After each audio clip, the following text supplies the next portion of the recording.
दुर्गा सप्तशती पाठ 5वां अध्याय हिंदी में। देवताओं द्वारा देवी की स्तुति। महर्षि मेधा ने कहा, पूर्व काल में शुंभ निशुंभ नामक असुरों ने अपने बल के मद से इंद्र का त्रिलोकी का राज्य और यज्ञों के भाग छीन लिए, और वह दोनों इसी प्रकार सूर्य, चंद्रमा, धर्मराज और वरुण के अधिकार भी छीनकर स्वयं ही उनका उपयोग करने लगे। वायु और अग्नि का कार्य भी वही करने लगे, और इसके पश्चात उन्होंने जिन देवताओं का राज्य छीना था उनको अपने अपने स्थान से निकाल दिया। इस तरह से अधिकार छिने हुए दैत्यों तथा दैत्यों द्वारा निकाले हुए देवता अपराजिता देवी का स्मरण करने लगे कि देवी ने हमको वर दिया था कि मैं तुम्हारी संपूर्ण विपत्तियों को नष्ट करके रक्षा करूंगी। ऐसा विचार कर सब देवता हिमालय पर गए और भगवती विष्णु माया की स्तुति करने लगे। देवताओं ने कहा, देवी को नमस्कार है, शिव को नमस्कार है, प्रकृति और भद्रा को नमस्कार है। हम लोग रौद्र, नित्या और गौरी को नमस्कार करते हैं। ज्योत्सनामयी, चंद्ररूपिणी व सुखरूपा देवी को निरंतर नमस्कार है। शरणागतों का कल्याण करने वाली वृद्धि और सिद्धिरूपा देवी को हम बार 2 नमस्कार करते हैं, और नैऋति, राजाओं की लक्ष्मी तथा सर्वाणी को नमस्कार है। दुर्गा को, दुर्ग स्थलों को पार करने वाली दुर्गपारा को, सारा, सर्वकारिणी, ख्याति कृष्ण और भूम्र देवी को सदैव नमस्कार है। अत्यंत सौम्य तथा अत्यंत रौद्ररूपा को हम नमस्कार करते हैं, उन्हें हमारा बारंबार प्रणाम है। जगत की आधारभूत कृति देवी को बार बार नमस्कार करते हैं। जिस देवी को प्राणी मात्र विष्णु माया कहते हैं उसको नमस्कार है, उसको नमस्कार है, उसको नमस्कार है। जो देवी संपूर्ण प्राणियों में चेतना कहलाती है उसको नमस्कार है, उसको नमस्कार है, उसको नमस्कार है। जो देवी संपूर्ण प्राणियों में बुद्धि रूप से स्थित है उसको नमस्कार है, उसको नमस्कार है, उसको नमस्कार है। जो देवी सब प्राणियों में निद्रा रूप से विराजमान है उसको नमस्कार है, उसको नमस्कार है, उसको नमस्कार है। जो देवी संपूर्ण प्राणियों में क्षुधा रूप से विराजमान है उसको नमस्कार है, उसको नमस्कार है, उसको नमस्कार है। जो देवी संपूर्ण प्राणियों में छाया रूप से स्थित है उसको नमस्कार है, उसको नमस्कार है, उसको नमस्कार है। जो देवी सब प्राणियों में शक्ति रूप से स्थित है उसको नमस्कार है, उसको नमस्कार है, उसको नमस्कार है। जो देवी संपूर्ण प्राणियों में तृष्णा रूप से स्थित है उसको नमस्कार है, उसको नमस्कार है, उसको नमस्कार है। जो देवी सब प्राणियों में शांति रूप से स्थित है उसको नमस्कार है, उसको नमस्कार है, उसको नमस्कार है। जो देवी सब प्राणियों में जाति रूप से स्थित है उसको नमस्कार है, उसको नमस्कार है, उसको नमस्कार है। जो देवी सब प्राणियों में लज्जा रूप से स्थित है उसको नमस्कार है, उसको नमस्कार है, उसको नमस्कार है। जो देवी संपूर्ण प्राणियों में श्रद्धा रूप से स्थित है उसको नमस्कार है, उसको नमस्कार है, उसको नमस्कार है। जो देवी संपूर्ण प्राणियों में कांति रूप से स्थित है, जो देवी सब प्राणियों में लक्ष्मी रूप से स्थित है उसको नमस्कार है, उसको नमस्कार है, उसको नमस्कार है। जो देवी संपूर्ण प्राणियों में वृत्ति रूप से स्थित है उसको नमस्कार है, उसको नमस्कार है, उसको नमस्कार है। जो देवी सब प्राणियों में स्मृति रूप से विराजमान है उसको नमस्कार है, उसको नमस्कार है, उसको नमस्कार है। जो देवी सब प्राणियों में दया रूप से स्थित है वह, उसको नमस्कार है, उसको नमस्कार है। जो देवी सब प्राणियों में तुष्टि रूप से स्थित है उसको नमस्कार है, उसको नमस्कार है, उसको नमस्कार है। जो देवी संपूर्ण प्राणियों में मातृ रूप से स्थित है उसको नमस्कार है, उसको नमस्कार है, उसको नमस्कार है। जो देवी संपूर्ण प्राणियों में भ्रांति रूप से स्थित है उसको नमस्कार है, उसको नमस्कार है, उसको नमस्कार है। जो देवी संपूर्ण प्राणियों में नित्य व्याप्त रहती है उसको नमस्कार है, उसको नमस्कार है, उसको नमस्कार है। जो देवी चैतन्य रूप से इस संपूर्ण संसार को व्याप्त करके स्थित है उसको नमस्कार है, उसको नमस्कार है, उसको नमस्कार है। पूर्व काल में देवताओं ने अपने अभीष्ट फल पाने के लिए जिसकी स्तुति की है, और देवराजेंद्र ने बहुत दिनों तक जिसका सेवन किया है, वह कल्याण की साधना भूता ईश्वरी हमारा कल्याण और मंगल करे तथा सारी विपत्तियों को नष्ट कर डाले। असुरों के सताए हुए हम संपूर्ण देवता उस परमेश्वरी को इस समय नमस्कार करते हैं, तथा जो भक्ति पूर्वक स्मरण किए जाने पर तुरंत ही सब विपत्तियों को नष्ट कर देती है, वह जगदम्बा इस समय भी हमारा मंगल करके हमारी समस्त विपत्तियों को दूर करें। महर्षि मेधा ने कहा, हे राजन, इस प्रकार जब देवता स्तुति कर रहे थे तो उसी समय पार्वती देवी गंगा में स्नान करने के लिए आई। तब उनके शरीर से प्रकट होकर शिवादेवी बोली, शुंभ दैत्य के द्वारा स्वर्ग से निकले हुए और निशुंभ से हारे हुए यह देवता मेरी स्तुति कर रहे हैं। पार्वती के शरीर से अंबिका निकली थी, इसलिए उसको संपूर्ण लोक में कौशिकी कहते हैं। कौशिकी के प्रकट होने के पश्चात पार्वती देवी के शरीर का रंग काला हो गया और वह हिमालय पर रहने वाली कालिका देवी के नाम से प्रसिद्ध हुई। फिर शुंभ और निशुंभ के दूत चंद्रमुंड वहां आए और उन्होंने परम मनोहर रूप वाली अंबिका देवी को देखा। फिर वह शुंभ के पास जाकर बोले, महाराज, एक अत्यंत सुंदर स्त्री हिमालय को प्रकाशित कर रही है, वैसा रंग रूप आज तक हमने किसी स्त्री में नहीं देखा। हे असुरेश्वर, आप यह पता लगाएं कि वह कौन है और उसको ग्रहण कर ले। वह स्त्री स्त्रियों में रत्न है, वह अपनी कांति से 10 दिशाओं को प्रकाशित करती हुई वहां स्थित है, इसलिए आपका उसको देखना उचित है। हे प्रभो, तीनों लोकों के हाथी, घोड़े और मणि इत्यादि जितने रत्न हैं वह सब इस समय आपके घर में शोभायमान हैं। हाथियों में रत्न रूप ऐरावत हाथी और उच्चश्रवा नामक घोड़ा तो आप इंद्र से ले आए हैं। हंसों द्वारा जुता हुआ विमान जो कि ब्रह्मा जी के पास था, अब भी आपके पास है और यह महापद्म नामक खजाना आपने कुबेर से छीना है। समुद्र ने आपको सदा खिले हुए फूलों की किंजलकिनी नामक माला दी है। वरुण का कंचन की वर्षा करने वाला छत्र आपके पास है। रथों में श्रेष्ठ प्रजापति का रथ भी आपके पास ही है। हे दैत्येंद्र, मृत्यु से उत्क्रांतिका नामक शक्ति भी आपने छीन ली है और वरुण का पाश भी आपके भ्राता निशुंभ के अधिकार में है और जो अग्नि में न जल सके ऐसे 2 वस्त्र भी अग्निदेव ने आपको दिए हैं।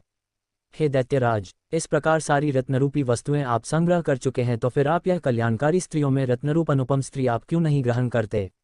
महर्षि मेधा बोले। चंड मुंड का यह वचन सुनकर शुंभ ने विचारा कि सुग्रीव को अपना दूत बनाकर देवी के पास भेजा जाए। प्रथम उसको सब कुछ समझा दिया और कहा कि वहां जाकर तुम उसको अच्छी तरह से समझाना और ऐसा उपाय करना जिससे वह प्रसन्न होकर तुरंत मेरे पास चली आए। भली प्रकार समझाकर कहना।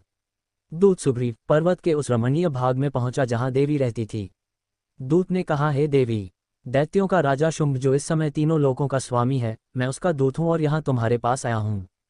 संपूर्ण देवता उसकी आज्ञा एक स्वर से मानते हैं। अब जो कुछ उसने कहला भेजा है वह सुनो।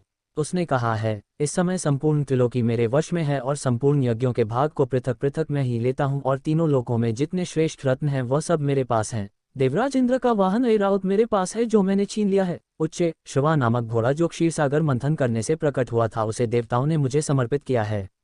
हे सुंदरी, इनके अतिरिक्त और भी जो रत्नभूषण पदार्थ देवताओं के पास थे वह सब मेरे पास हैं। हे देवी, मैं तुम्हें संसार की स्त्रियों में रत्न मानता हूँ क्योंकि रत्नों का उपभोग करने वाला मैं ही हूँ।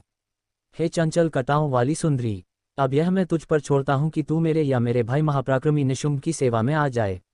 यदि तू मुझे वरेगी तो तुझे अतुल महान ऐश्वर्य की प्राप्ति होगी, अतः तुम अपनी बुद्धि से यह विचार कर मेरे पास चली आओ।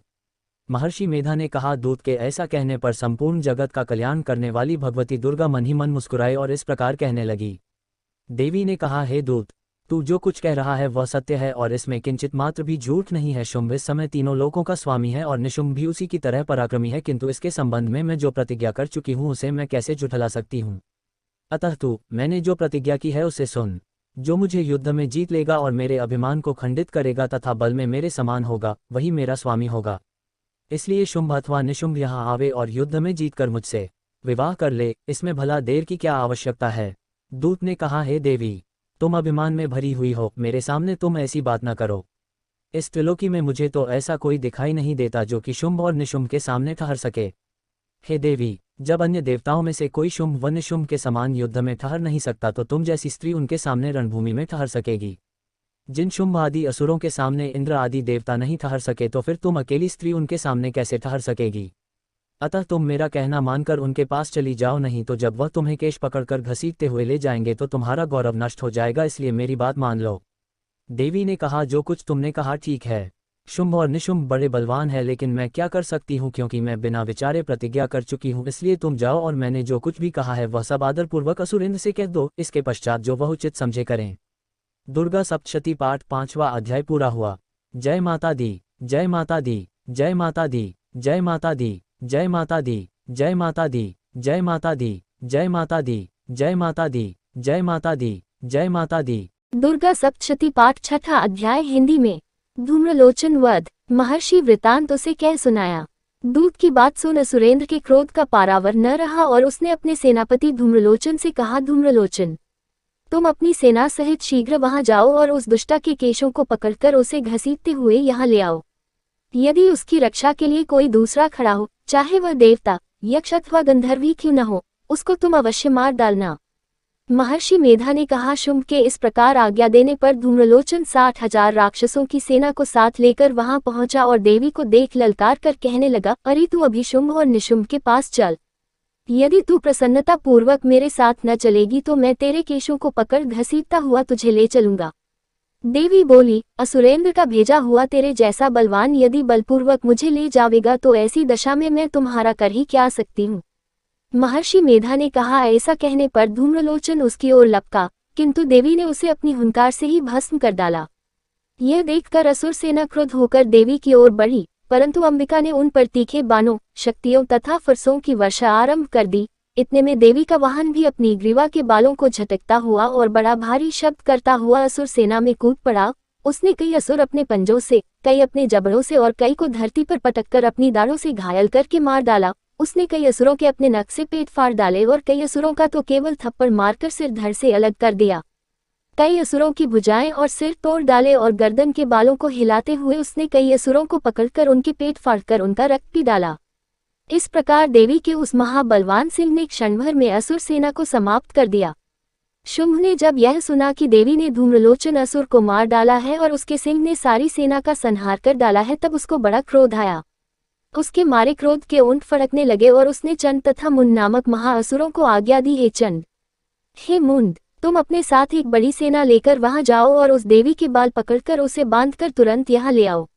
यदि उसको यहाँ लाने में किसी प्रकार का संदेह हो तो अपनी सेना सहित उससे लड़ते हुए उसको मार डालो, और जब वह दुष्टा और उसका सिंह दोनों मारे जावे तब भी उसको बांधकर यहाँ ले आना। दुर्गा सप्तशती पाठ छठा अध्याय पूरा हुआ। जय माता दी, जय माता दी, जय माता दी, जय माता दी, जय माता दी, जय माता दी, जय माता दी, जय माता दी, जय माता दी, जय माता दी, जय माता दी। दुर्गा सप्तशती पाठ 7वां अध्याय हिंदी में। चंड और मुंड का वध। महर्षि मेधा ने कहा, दैत्यराज की आज्ञा पाकर चंड और मुंड चतुरंगिनी सेना को साथ लेकर हथियार उठाए हुए देवी से लड़ने के लिए चल दिए। हिमालय पर्वत पर पहुंचकर उन्होंने मुस्कुराती हुई देवी जो सिंह पर बैठी हुई थी देखा। जब असुर उनको पकड़ने के लिए तलवारें लेकर उनकी ओर बढ़े तब अंबिका को उन पर बड़ा क्रोध आया और मारे क्रोध के उनका मुख काला पड़ गया, उनकी भ्रुकुटियां चढ़ गई और उनके ललाट में से अत्यंत भयंकर तथा अत्यंत विस्तृत मुख वाली लाल आंखों वाली काली प्रकट हुई, जो कि अपने हाथों में तलवार और पाश लिए हुए थी। वह विचित्र खड्ग धारण किए हुए थी तथा चीते के चर्म की साड़ी एवं नरमुंडों की माला पहन रखी थी। उसका मांस सूखा हुआ था और शरीर केवल हड्डियों का ढांचा था, और जो भयंकर शब्द से दिशाओं को पूर्ण कर रही थी वह असुर सेना पर टूट पड़ी और दैत्यों का भक्षण करने लगी।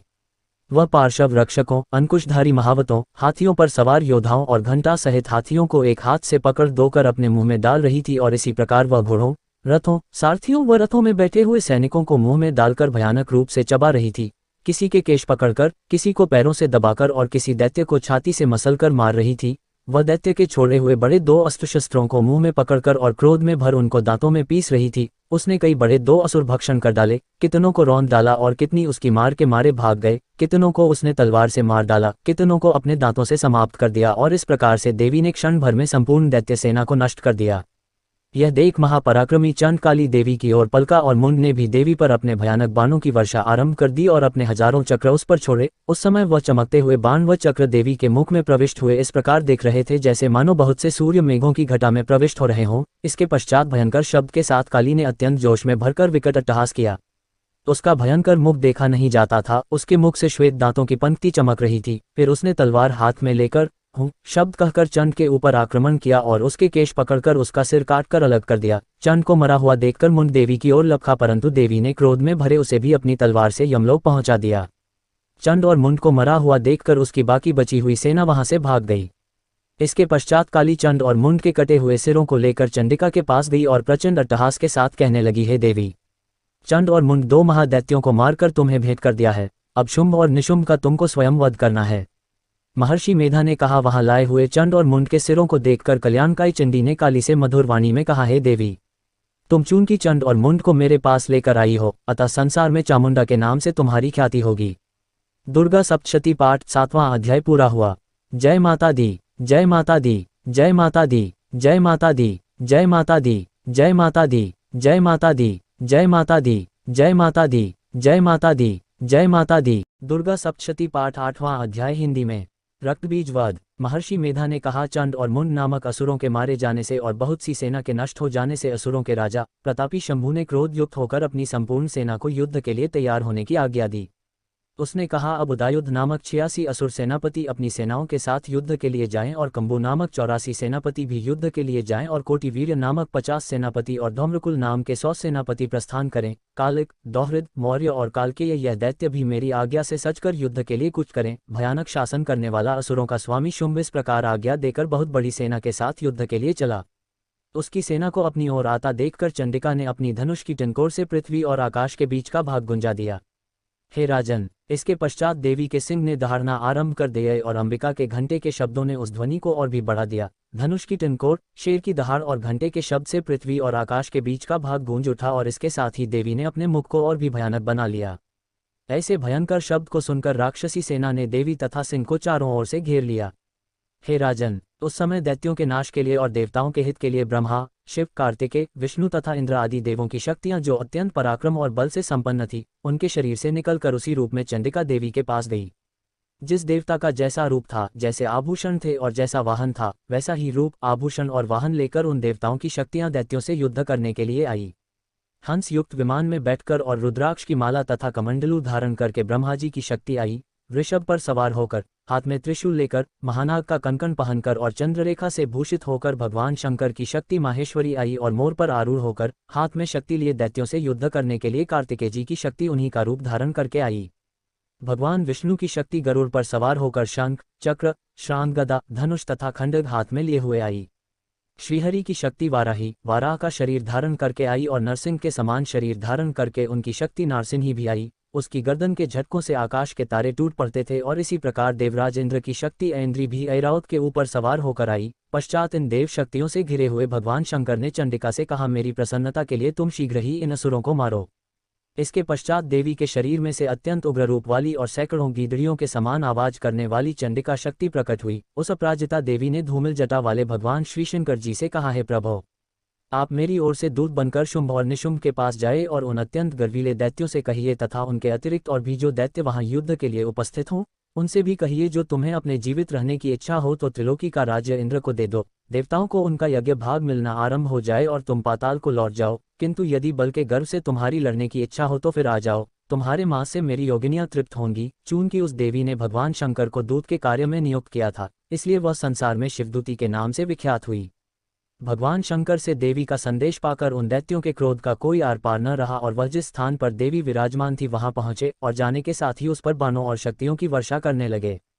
देवी ने उनके फेंके हुए बाणों, शक्तियों, त्रिशूल और फरसों को अपने वाणों से काट डाला और काली देवी उस देवी के साथ आगे खड़ी होकर शत्रुओं को त्रिशूल से विदीर्ण करने लगी और खटवांग से कुचलने लगी। ब्राह्मणी जिस तरफ दौड़ती थी, उसी तरफ अपने कमंडलू का जल छिड़क कर दैत्यों के वीर्य व बल को नष्ट कर देती थी और इसी प्रकार माहेश्वरी त्रिशूल से, वैष्णवी चक्र से और अत्यंत कोपवाली कौमारी शक्ति द्वारा असुरों को मार रही थी और ऐद्री के बाजू के प्रहार से सैकड़ों दैत्य रक्त की नदियां बहाते हुए पृथ्वी पर सो गए। वाराही ने कितने ही राक्षसों को अपनी थूथन द्वारा मृत्यु के घाट उतार दिया। दाढ़ों के अग्रभाग से कितने ही राक्षसों की छाती को चीर डाला और चक्र की चोट से कितनों ही को विदीर्ण करके धरती पर डाल दिया। बड़े दो राक्षसों को नारसिंही अपने नखों से विदीर्ण करके भक्षण कर रही थी और सिंहनाद से चारों दिशाओं को गुंजाती हुई रणभूमि में विचर रही थी। शिवदूती के प्रचंड अट्टहास से कितने ही दैत्य भयभीत होकर पृथ्वी पर गिर पड़े और उनके गिरते ही वह उनको भक्षण कर गई। इस तरह क्रोध में भरे हुए मातृगणों द्वारा नाना प्रकार के उपायों से बड़े बड़े असुरों को मरते हुए देखकर राक्षसी सेना भाग खड़ी हुई और उनको इस प्रकार भागता देखकर रक्तबीज नामक महापराक्रमी राक्षस क्रोध में भरकर युद्ध के लिए आगे बढ़ा। उसके शरीर से रक्त की बूंदें पृथ्वी पर जैसे ही गिरती थी, तुरंत वैसे ही शरीर वाला तथा वैसा ही बलवान दैत्य पृथ्वी से उत्पन्न हो जाता था। रक्तबीज गदा हाथ में लेकर ऐद्री के साथ युद्ध करने लगा। जब ऐद्री शक्ति ने अपने वज्र से उसको मारा तो घायल होने के कारण उसके शरीर से बहुत सा रक्त बहने लगा और उसकी प्रत्येक बूंद से उसके समान ही बलवान तथा महापराक्रमी अनेकों दैत्य भयंकर रूप से प्रकट हो गए। वह सबके सब दैत्य बीज के समान ही बलवान तेज वाले थे। वह भी भयंकर अस्त्र शस्त्र लेकर देवियों के साथ लड़ने लगे। जब ऐद्री के वज्र प्रहार से उसके मस्तक पर चोट लगी और रक्त बहने लगा तो उसमें से हजारों ही पुरुष उत्पन्न हो गए। वैष्णवी ने चक्र से और ऐद्री ने गदा से रक्तबीज को चोट पहुंचाई और वैष्णवी के चक्र से घायल होने पर उसके शरीर से जो रक्त बहा, उससे हजारों महाअसुर उत्पन्न हुए, जिनके द्वारा यह जगत व्याप्त हो गया। कौमारी ने शक्ति से, वाराही ने खड्ग से और माहेश्वरी ने त्रिशूल से उसको घायल किया। इस प्रकार क्रोध में भरकर उस महादैत्य ने सब मात्र शक्तियों पर पृथक पृथक गदा से प्रहार किया और माताओं ने शक्ति तथा शूल इत्यादि से उसको बार बार घायल किया। उससे सैकड़ों महादैत्य उत्पन्न हुए और इस प्रकार उस रक्तबीज के रुधिर से उत्पन्न हुए असुरों से संपूर्ण जगत व्याप्त हो गया, जिससे देवताओं को भय हुआ। देवताओं को भयभीत देखकर चंडिका ने काली से कहा, हे चामुंडे, अपने मुख को बड़ा करो और मेरे शस्त्रघात से उत्पन्न हुए रक्त बिंदुओं तथा रक्त बिंदुओं से उत्पन्न हुए महाअसुरों को तुम अपने इस मुख से भक्षण करती जाओ। इस प्रकार रक्त बिंदुओं से उत्पन्न हुए महादैत्यों को भक्षण करती हुई तुम रणभूमि में विचरो। इस प्रकार रक्त क्षीण होने से यह दैत्य नष्ट हो जाएगा। तुम्हारे भक्षण करने के कारण अन्य दैत्य नहीं होंगे। काली से इस प्रकार कहकर चंडिका देवी ने रक्तबीज पर अपने त्रिशूल से प्रहार किया और काली देवी ने अपने मुख में उसका रक्त ले लिया। तब उसने गदा से चंडिका पर प्रहार किया। प्रहार से चंडिका को तनिक भी कष्ट न हुआ, किंतु रक्तबीज के शरीर से बहुत सा रक्त बहने लगा, लेकिन उसके गिरने के साथ ही काली ने उसको अपने मुख में ले लिया। काली के मुख में उस रक्त से जो असुर उत्पन्न हुए उनको उसने भक्षण कर लिया और रक्त को पीती गई। तदनंतर देवी ने रक्तबीज को, जिसका की खून काली ने पिया था, चंडिका ने उस दैत्य को वज्र, बाण, खड्ग तथा रिष्टि इत्यादि से मार डाला। हे राजन, अनेक प्रकार के शस्त्रों से मारा हुआ और खून से वंचित वह महादैत्य रक्तबीज पृथ्वी पर गिर पड़ा। हे राजन, उसके गिरने से देवता अत्यंत प्रसन्न हुए और माताएं उन असुरों का रक्त पीने के पश्चात उद्धत होकर नृत्य करने लगी। दुर्गा सप्तशती पाठ 8वां अध्याय पूरा हुआ। जय माता दी, जय माता दी, जय माता दी, जय माता दी, जय माता दी, जय माता दी, जय माता दी, जय माता दी, जय माता दी, जय माता दी, जय माता दी,